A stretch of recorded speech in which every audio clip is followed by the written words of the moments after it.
आप इतनी नेक नीयत से आप स्ट्रगल करते हैं ना, इतनी एफर्ट करते हैं, तो देन नाम ऊपर वाला आज भी नवाजता है। हाँ, बिल्कुल, आज भी नाम जिंदा है, आज भी स्टार हूँ, आज भी अल्लाह, पूरी दुनिया प्यार करती है मुझसे। क्या हिंदुस्तान वाले, क्या पाकिस्तान में प्यार करते, क्यों? कि मेरा एंड ठीक था। मैं हमेशा लोगों से कहता हूँ, यार ये ना बताओ जिंदगी कैसी गुजरी, मुझे ये बताओ तुम्हारा अंजाम कैसा हुआ।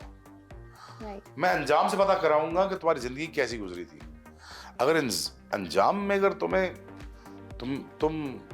तुम्हारी जलालत हो रही है तो पता चल जाना चाहिए कि जिंदगी कैसी गुजरी है इंसान की, और उठा के देख लो लोगों के अंजाम, उससे तुम्हें आइडिया हो जाएगा ये लोग कैसे थे जिंदगी में।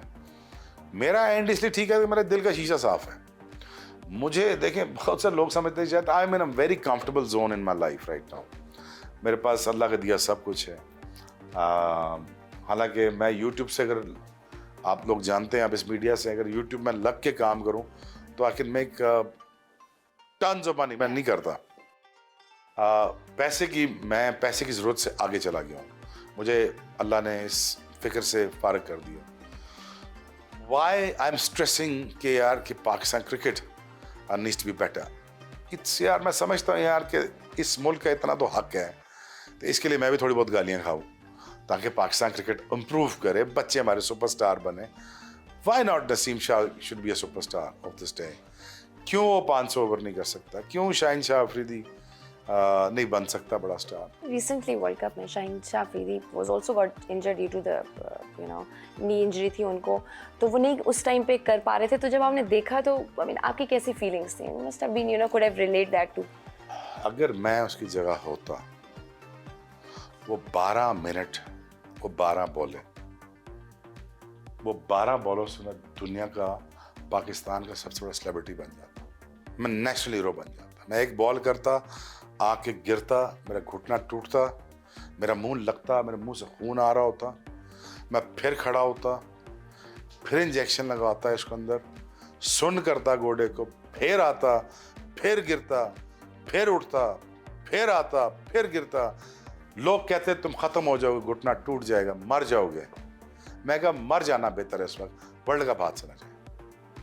That willpower, that strength. ये था वो मोमेंट जहां पे आप सुपरस्टार बन सकते थे। ये था वो मोमेंट, अगर मैं होता तो मैं पाकिस्तान के लिए मर जाता।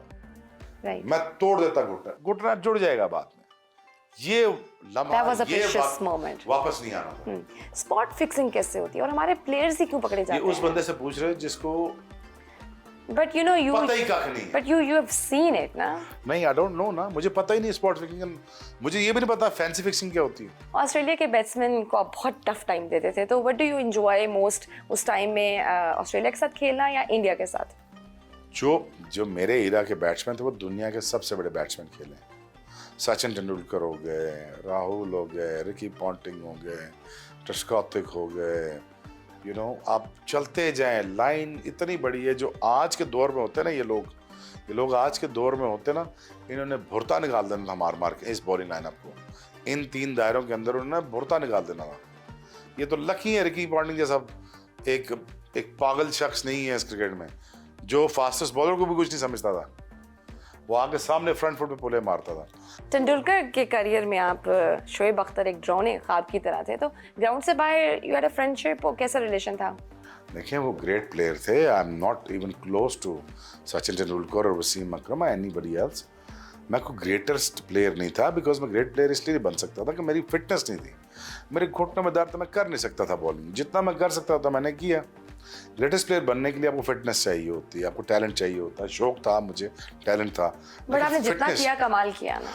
बस चलो, जितना किया पाकिस्तान के लिए किया, लेकिन वो मेरा नाम जोड़ दिया गया। हालांकि उनका नाम जोड़ा जाना चाहिए था वसीम के साथ, वो लकीली मेरे साथ जुड़ गया उनका नाम।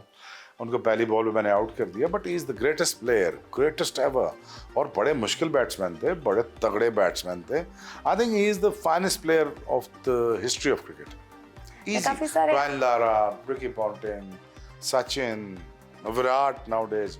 आई think Babar is coming along, अगर अपने स्ट्राइक रेट को बेहतर कर ले तो।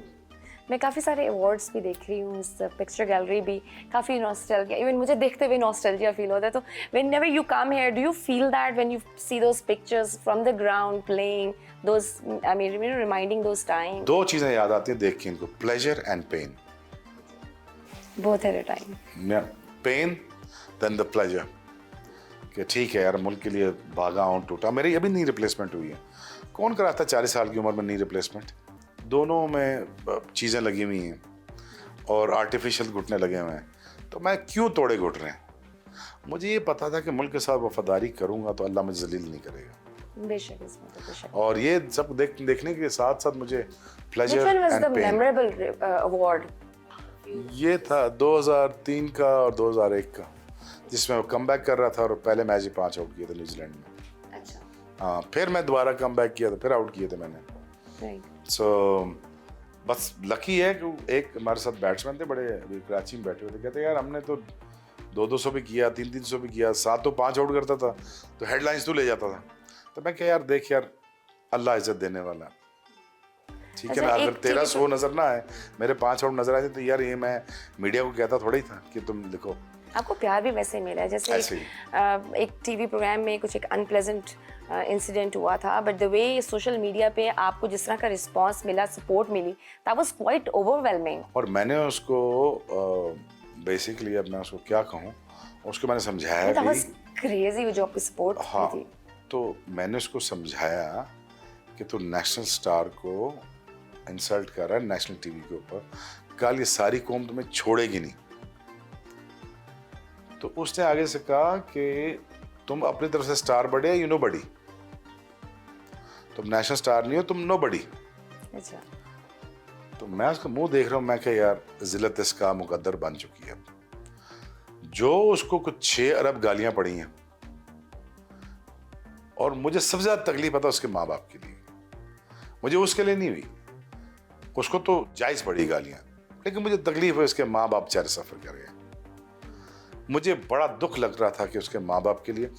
लेकिन देखें, कोई औलाद अपने माँ बाप के लिए कितना जिल्लत का बायस भी बन सकती है. हम अपने माँ बाप के लिए नाम कमा के लाए, और आप माँ बाप के लिए क्या लेके जा रहे हो घर पे? माँ बहन की गालियां पड़ रही. अब कौन रोके?